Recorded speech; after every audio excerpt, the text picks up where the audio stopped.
We're on to our Sizzlers here on the Secret Golf Tour report for the AT&T Pebble Beach Pro-Am. So these are three names that they really do shoot up our re-ranking, and they have pretty good odds this week. And we're going to start with a guy who went bogey-free over 72 holes at the Phoenix Open last week. Andrew Putnam. Yes, I talked about just a minute ago, Diane, that some weeks are all about stealing a great week. Maybe a win, but right up there where you can make a ton of money, you know, set yourself up really nice. And who is better set up than this guy? He never made a bogey last week.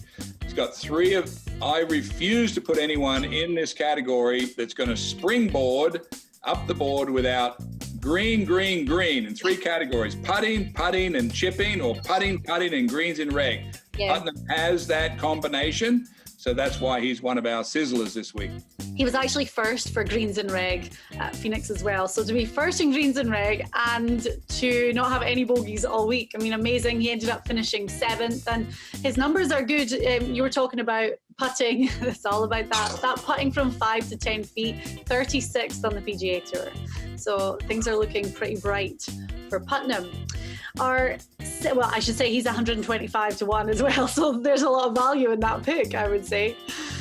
Coming in at our second Sizzler is the runner-up from last year. We're not just going on that. I mean, this guy has got amazing form around this course. He finished 7th in 2019 and 6th in 2018. Kevin Streelman makes big moves up our re-ranking this week. Yeah, Streelman has a friend of ours, a friend of our producers, caddying for him, a Californian. They know this course very well. He's won this tournament, the Pro-Am portion of it, with Larry Fitzgerald, I think, a couple of times.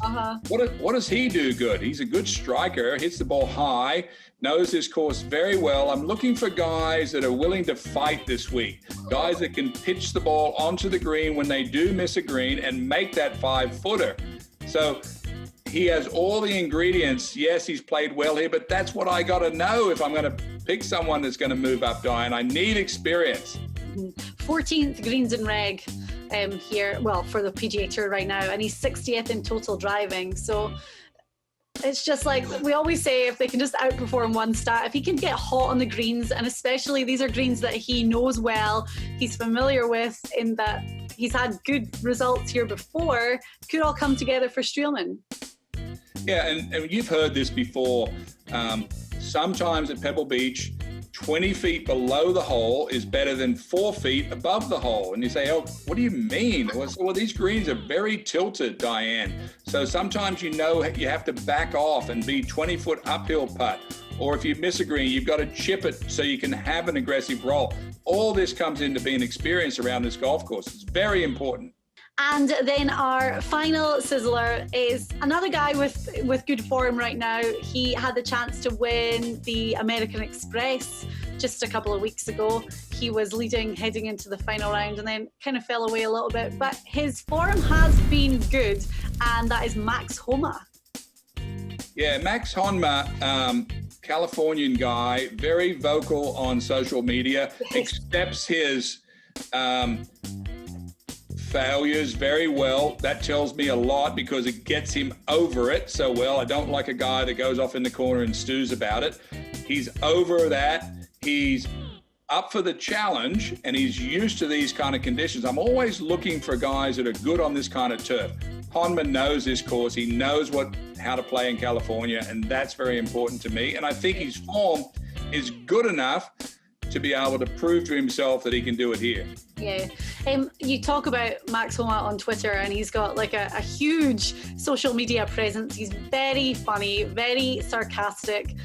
And when I was watching the American Express a few weeks ago, the guys in the announce booth made a really good point, because they said, you know, he seems to be very like carefree and he's got this amazing personality on social media, but he gets really hard on himself when he's on the course, and it's almost like it doesn't transfer. He gets a little bit too serious. And I guess we talked about that pressure of final round Sunday when you're in contention, but the pressure maybe is something that he needs to overcome. All tour players are hard on themselves. Yeah. And you know this, your brother is one of them. We're terrible on ourselves, but the sooner as you can get away from it, the quicker. I mean, I look at Dustin Johnson. He seems to be the model of shaking things off, getting rid of the bad karma. You know, he shot an 80 and an 80 or an 80 and a 78 last year before he went on the run to win the FedEx Cup. He just seems to get over things very quickly. And if I'm thinking about, you know, that, trying to get over, I'm thinking of Dustin Johnson. What would he do? What would DJ do? Maybe everyone needs to, we should get that printed on t-shirts. Okay, so our three Sizzlers: Andrew Putnam, who's 125 to 1, Kevin Streelman, 50 to 1, and Max Homa, 40 to 1. Those odds probably reflected in the fact that he has been playing well lately.